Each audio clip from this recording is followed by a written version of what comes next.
Good evening students. आज का हमारा टॉपिक है टेंस। देखिए, टेंस इंग्लिश ग्रामर में दो चीज़ों को रेफ़र करता है। First, form of the verb,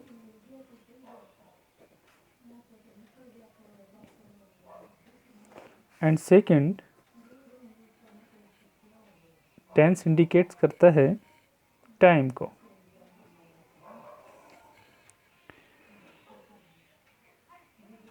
tense का मीन्स डिफरेंस फॉर्म में अलग अलग होता है। Tense is an indicator of the form of a verb in a correspondence to our concept of time. So, हमें अगर टेंस का डेफिनेशन लेना हो तो हम देखिए कैसे लेंगे। टेंस का डेफिनेशन क्या होगा? The tense is simply the way of using a form of verb in a sentence to express the time or state of an action. So students, हमें टेंस में ये देखना होता है कि एक सेंटेंस में किस फॉर्म का यूज हुआ है और ये फॉर्म किस प्रकार से अपने एक्शन को एक्सप्रेस करती है। सो time is a universal concept with three divisions. First, present. Second, past. And third, future. Students, tense में टाइम को तीन प्रकार से डिवाइड किया गया है। First is present, second is past, and third is future. Let's first see present tense.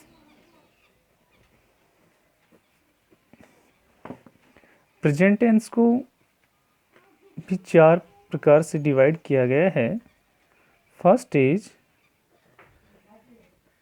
Present simple tense, second is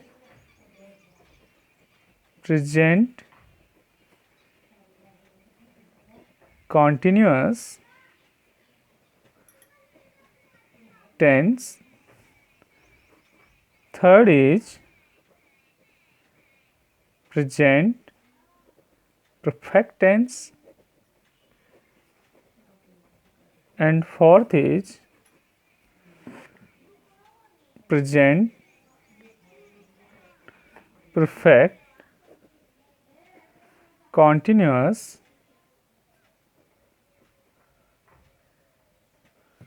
tense. So students, सबसे पहले हम देखते हैं कि प्रेजेंट सिंपल टेंस का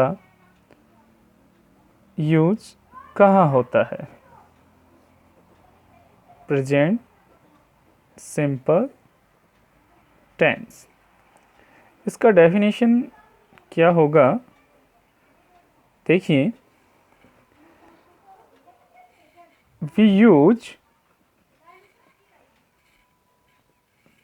the present simple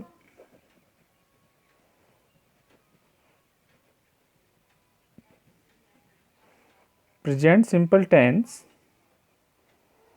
when an action happens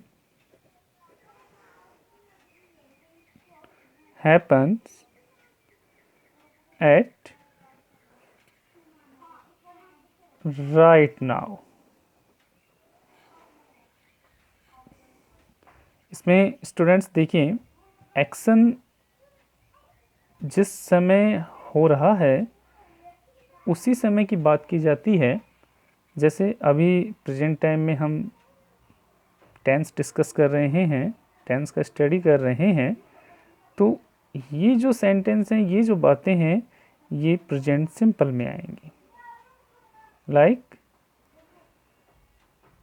I read a book,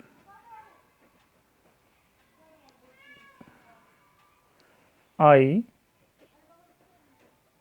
play football. Students, इस tense में हम बात करें हेल्पिंग वर्ब की,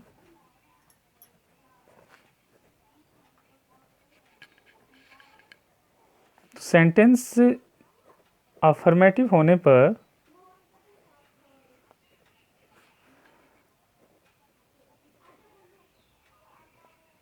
हम हेल्पिंग वर्ब का यूज नहीं करेंगे। एक सिंपल सेंटेंस जब होता है तो हेल्पिंग वर्ब का यूज नहीं होता है। But sentence negative and interrogative होने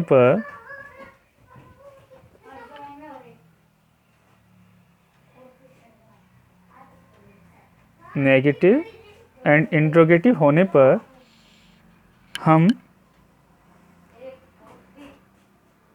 सिंगुलर सब्जेक्ट के साथ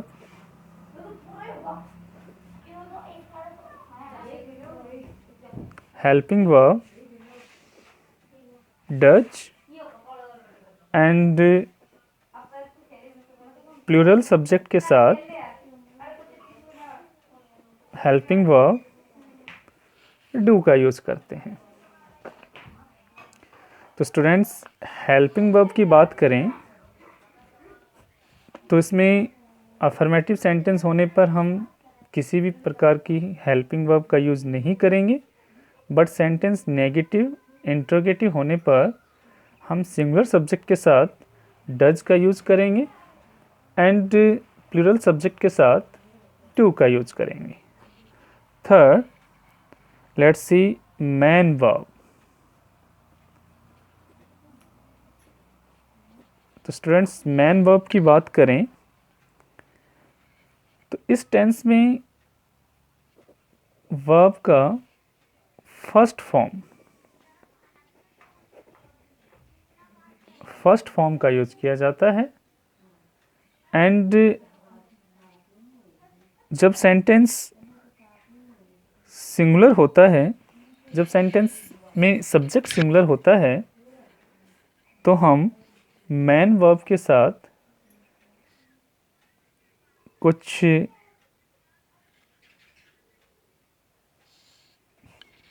तो स्टूडेंट्स, इसमें मैन वर्ब्स में हमें एस और ई एस का यूज़ करना होता है जब सब्जेक्ट सिंगुलर हो। तो इसमें मैन वर्ब में ई एस और एस का यूज़ करते हैं। अब देखना ये है कि एस का यूज़ कहाँ करेंगे और ई एस का यूज़ कहाँ करेंगे। तो first use of ES, ES का यूज कहाँ करेंगे? When a verb has ending letters O, X, SH, CH, double S, Z, then we use ES with main verb and other rest of verbs we connect as. For example, verb main verb है जैसे ओ में हमें ES को connect करना होगा जब subject sentence में singular हो, तो ये बन जाएगा गॉज। जैसे बात करें फैक्स, फैक्स में हम ES कनेक्ट करेंगे तो ये बनेगा फैक्सेस। बात करें हम टीच का, तो टीच में हम कनेक्ट करेंगे ES, तो ये बनेगा टीचेस।